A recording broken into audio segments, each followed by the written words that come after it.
સ્થાનિક સ્વરાજ્યની ચૂંટણી નજીક આવી રહી છે અને તમામ રાજકીય પાર્ટીઓમાં આયારામ ગયારામ જેવી સ્થિતિ પણ જોવા મળી રહી છે। ત્યારે બગદાણા કેસમાં ચર્ચામાં આવેલા નવનીત બાલદિયાએ આજે વિધિવત રીતે કોંગ્રેસ પ્રદેશ કાર્યાલય ખાતે પંજાનો કેસ ધારણ કર્યો છે। ત્યારે તેઓ કોંગ્રેસમાં જોડાતા કોળી સમાજના આગેવાન રાજુ સોલંકીએ શું કહ્યું, વિગતે વાત કરીએ। વૈષ્ણવજન તો તેને કહીએ જે પીડ પરાઈ જાનાને રે। નમસ્કાર દર્શક મિત્રો, નવજીવન ન્યૂઝમાં આપનું સ્વાગત છે। હું છું ફૈઝાન। ગુજરાતમાં સ્થાનિક સ્વરાજ્યની ચૂંટણી લઈને રાજકીય સોગઠા ગોઠવવાની શરૂઆત થઈ છે। મનામણા રીસામણાની પણ સ્થિતિ જોવા મળી રહી છે અને રાજકીય પાર્ટીઓમાં આયારામ ગયારામ જેવી સ્થિતિનું નિર્માણ પણ થયું છે। ત્યારે આજે આમ કોંગ્રેસના પ્રદેશ કાર્યાલય ખાતે પારડીમાં આજે બગદાણામાં ચકચારી કેસમાં જે પીડિત હતા નવનીત બાલદિયા, જેમાં કોળી સમાજે તેમને લઈને જે લડત ચલાવી હતી, તેઓ આજે વિધિવત રીતે કોંગ્રેસમાં જોડાયા છે। ભાવનગરની આખી ટીમ છે તે આજે કોંગ્રેસ કાર્યાલય ખાતે જોવા મળી। ત્યારે નવનીત બાલદિયાના કોંગ્રેસમાં જોડાવા બાદ કોળી સમાજના આગેવાન રાજુ સોલંકીની પ્રતિક્રિયા સામે આવી છે, જેમાં તેમણે શું આ મામલાને લઈને વાત કહી છે તે સાંભળો। તે કોંગ્રેસમાં જોડાયા છે, શું કહેશો?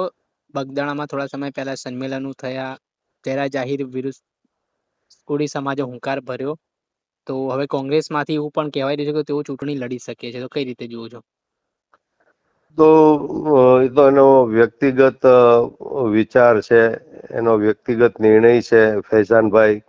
કોઈ પણ વ્યક્તિ કોઈ પણ પાર્ટીમાંથી એની વિચારધારા પ્રમાણે એ લડી શકે, રાજકીય ક્ષેત્રમાં પ્રવેશ કરી શકે અને જાહેર જીવન કરી શકે। એમાં હું એવું માનું છું કે એનો વ્યક્તિગત વિચાર છે, એનો વિષય છે, એમાં તો બીજું કઈ કહી ન શકાય। પરંતુ જે નવનીતભાઈ હારે ઘટના ઘટી હતી એ ભારતીય જનતા પાર્ટીનો અને એના નેતાઓનો અને એના ઈશારે પોલીસ અધિકારીઓનો અત્યાચાર અને કોળી સમાજ અને ઠાકોર સમાજ ઉપર અન્યાય હતો।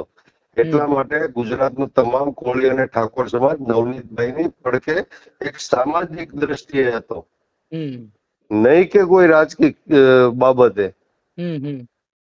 રાજકીય એજન્ડાને લઈને નવનીતભાઈની સાથે કોઈ નહોતું, માત્ર ને માત્ર એક સમાજના એક યુવાન સાથે જે અન્યાય ને અત્યાચાર થયો છે, જે રીતે પોલીસ અધિકારીઓ એને ક્યાંક ને ક્યાંક અન્યાય કરી રહ્યા હતા, આરોપીઓને બચાવવાની કોશિશ કરી રહ્યા હતા, એટલા માટે થઈને ગુજરાતનો કોળી સમાજ નવનીતભાઈની સાથે હતો, ભાવનગર જિલ્લાનો કોળી સમાજ નવનીતભાઈની સાથે હતો। પરંતુ જયારે એ રાજકીય પ્રારંભ કરતા હોય, જાહેર જીવનમાં આવતા હોય, તો એની સ્વૈચ્છિક એનો નિર્ણય છે, એનો વ્યક્તિગત નિર્ણય છે। એમાં હું કોઈ એ બાબતનું બીજું કઈ કહી ના શકું।